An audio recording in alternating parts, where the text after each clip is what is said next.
Olá pessoal, meu nome é Celso, tá? Mais conhecido como Professor Celso Boina, beleza? E venho aqui, apresentar esse vídeo aqui, tá? Antes de mais nada, acesse o canal, acione o sininho para vocês receberem mais notificações de vídeos. Eh, Deem um like aí, né? Curtam aí o vídeo para que vocês possam me ajudar, ok? Eh, no engajamento. E divulguem aí pra galera, tá? E esse vídeo pode ajudar alguém aí, beleza? Então, bom dia, boa tarde, boa noite, dependendo do horário que você estiver assistindo, e vamos lá. Nos vídeos passados eu apresentei essa questão, apresentei os conceitos necessários para fazer essa questão e as fiz, certo? Letra A, letra B, eu vou deixar os vídeos aí na descrição, beleza? É uma questão de química analítica, certo? Você não precisaria ter conhecimentos eh diferentes, né, de outras matérias para fazer essa questão, tá. Você só soubesse química analítica e, né, tivesse conhecimento de química analítica, você conseguiria fazer. Só que no enunciado ela apresenta, eh, conceitos interdisciplinares, tá. Ela apresenta aqui uma interdisciplinaridade que você não precisa saber para fazer a questão, mas eu acho importante falar, tá. Por exemplo, que eu sublinhei aqui em verde, né, biodisponibilidade, tá, que aí já vai entrar em farmacologia, em biologia celular, biologia molecular, que é o que eu vou falar, fisiologia também, né, que eu vou falar aqui nesse, nesse conjunto de vídeos, tá. Então guarda aí, né, tá, eu falar um pouquinho nesses vídeos, né, durante esses vídeos aí, sobre esses, antibióticos, né, sobre esses fármacos, tá, vou puxar a sardinha para o lado da farmácia, ok? Então sigamos, vamos ver aqui, tá. Então, eh, falar aqui, né, das nossas células, né, tanto as procariontes como as eucariontes, ou seja, as que não têm núcleo e as que têm núcleo, não vou entrar em detalhes, beleza? Porque não é o escopo desse vídeo, mas, eu vou me ater aqui mais às eucariontes, que é nós seres humanos, né, nós pertencemos a esse grupo, beleza? Mas as células, né, de um modo geral, elas estão separadas do meio externo, tá, pela membrana plasmática, que é uma membrana, uma bicamada ali de fosfolipídios, tá, bicamada lipídica, basicamente, tá. E esses fosfolipídios, tá, e com algumas proteínas mergulhadas, tá, e com colesterol, que é um lipídio aí também importantíssimo, colesterol, famoso colesterol, tá, galera. Então, basicamente essa membrana, esse fosfolipídio, esse fosfolipídio de membrana, são vários, tá, tem vários aí, mas basicamente ele é formado por uma cabeça polar e por uma cauda apolar, tá. Uma cauda hidrofóbica e uma cabeça hidrofílica, beleza? Isso que eu quis dizer. Filia vem de amizade, né, vem de, eh, combinar, né, com a pessoa, né, ter uma certa atração, vamos dizer assim, tá. E, hidrofóbico, né, fobia vem de aversão, vem de pavor, vem de medo, beleza? Então, tem uma porção aqui que não vai ter afinidade com a água, vai ter uma porção que vai ter afinidade com a água, até porque a água ela é uma substância polar.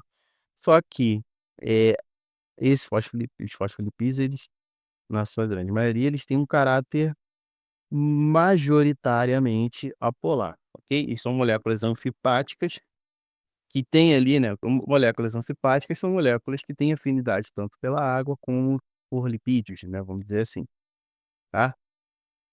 Claro que umas substâncias vão ter dessas anfipáticas vão ter caráteres mais hidrofóbicos, ou seja, mais apolares, ou outras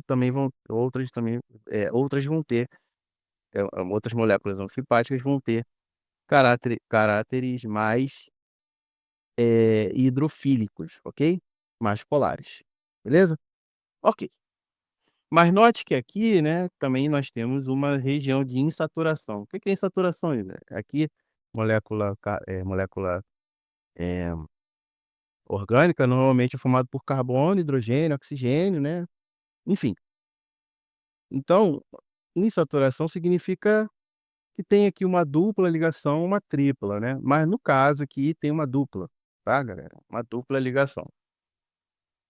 E essa dupla ligação faz com que essa cauda aqui fique um pouco mais curvada.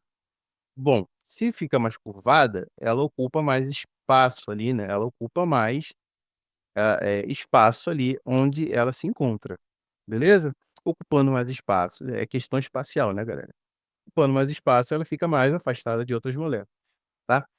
Nós também temos nas nossas membranas, fosfolipídios de membrana, que tem, eh, essas 2 caudas retas, tá? Isso promove uma maior proximidade entre os fosfolipídios também. Então nós temos essas situações que eu falei entre os fosfolipídios. Mais afastado significa que essa camada vai ser mais fluida, certo? Vai ser mais fluida. Mais próximo, né, significa que essa camada vai ser mais rígida, ok? Ela precisa ter esse caráter fluido, né, não tão fluido, porque se ela ficar muito fluida, ela vai se desfazer, ok?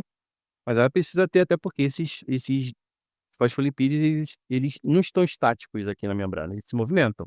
Não vou falar quais movimentos nesse vídeo, que não é assim, não é de interesse desse vídeo, beleza? Eu posso gravar um outro vídeo específico disso. O colesterol, tá, nesses espaços que tem entre, a membrana, ok, ou seja, né, poderiam tornar ali mais rígido, ok? Não, mais desculpa, mais fluido, tá, devido a esse afastamento dos fosfolipídios, ele ocupa esse espaço. Ocupando esse espaço, ele vai ali modular, né, a fluidez da membrana, tá.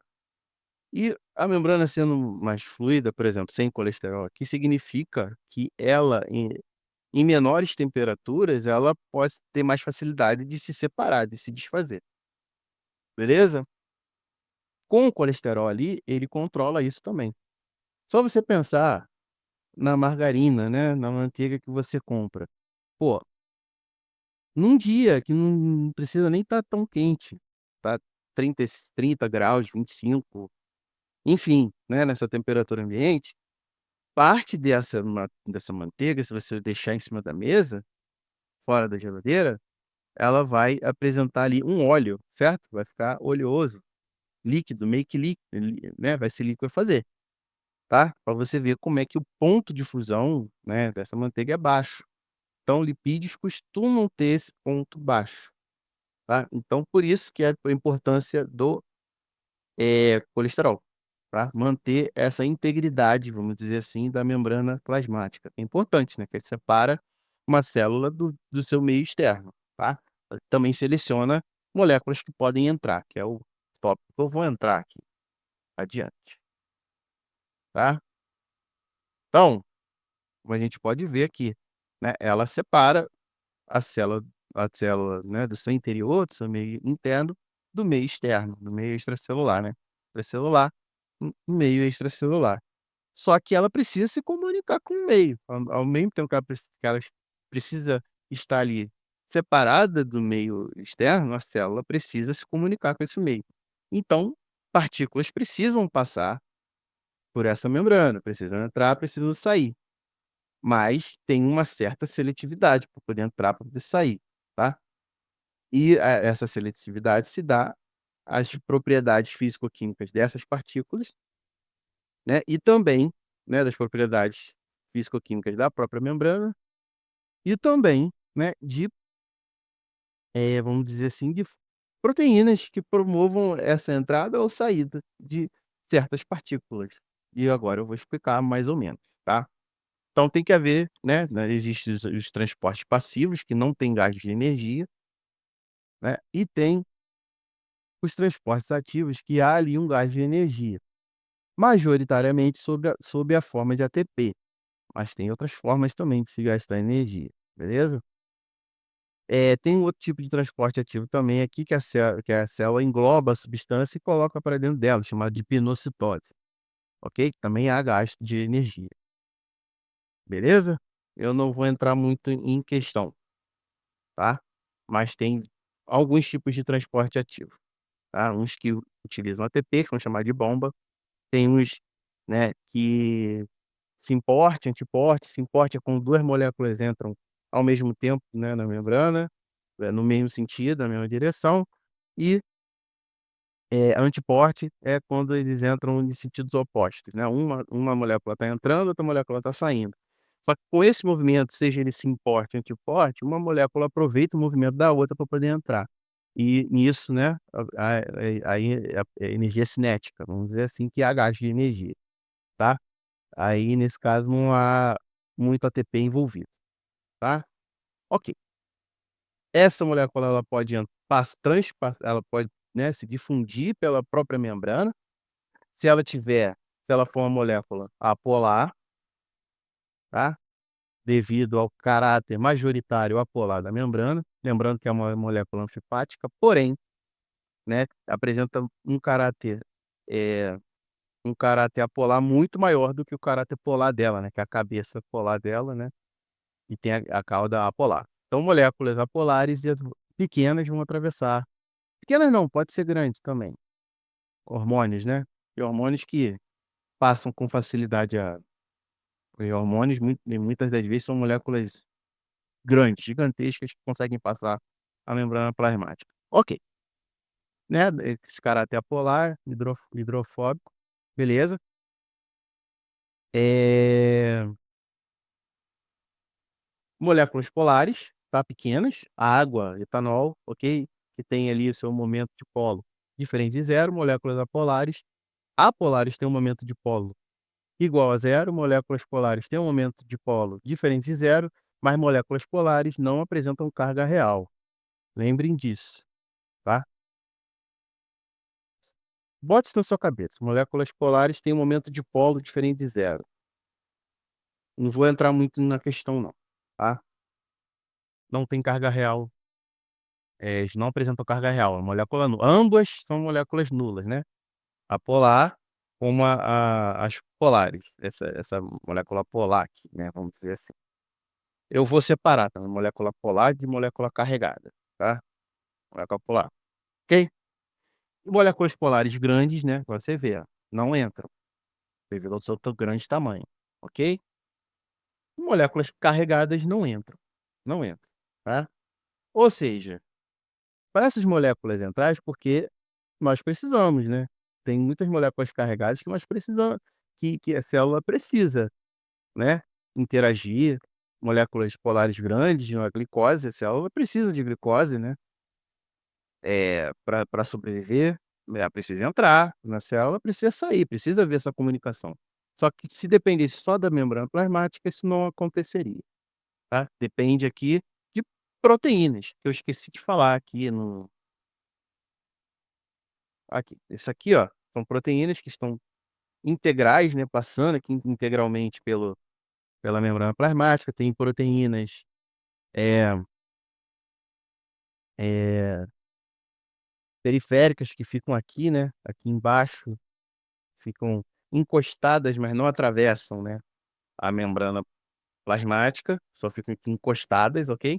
E temos proteínas integrais, que é aqui, ó, certo, que atravessam de certo modo a membrana plasmática. E essas proteínas podem ser de canais, vou botar lá, podem ser canais i eita, podem ser canais iônicos, tá.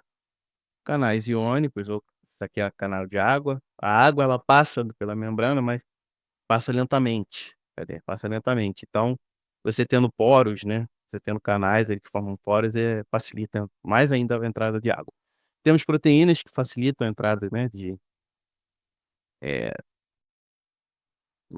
moléculas, né, enfim, tá. Temos canais iônicos, formam entradas para as moléculas carregadas, ok? Pode ser ou saída das moléculas carregadas, tá. Cada um tem o seu, majoritariamente, mas tem canais que aceitam mais de um íon, mais de um tipo de íon, tá. Enfim, aí tá o resumão, tá, numa biologia celular, biologia molecular, enfim. Bom, mas eu disse que moléculas carregadas precisam, né, a célula precisa se comunicar com as moléculas carregadas, e as moléculas carregadas elas não entram e nem saem da célula, se depender só da membrana plasmática. Então tem que haver ali, né, estruturas que facilitam, que eu já falei que são as proteínas. Mas por que que elas, no caso, nesse cenário aqui em que não tem a proteína, ela não consegue entrar ou não consegue sair, tá? Então vamos lá. Bom, eu vou terminar esse vídeo por aqui e vou gravar um outro vídeo para entrar nesse tópico aqui, beleza? Valeu, fui.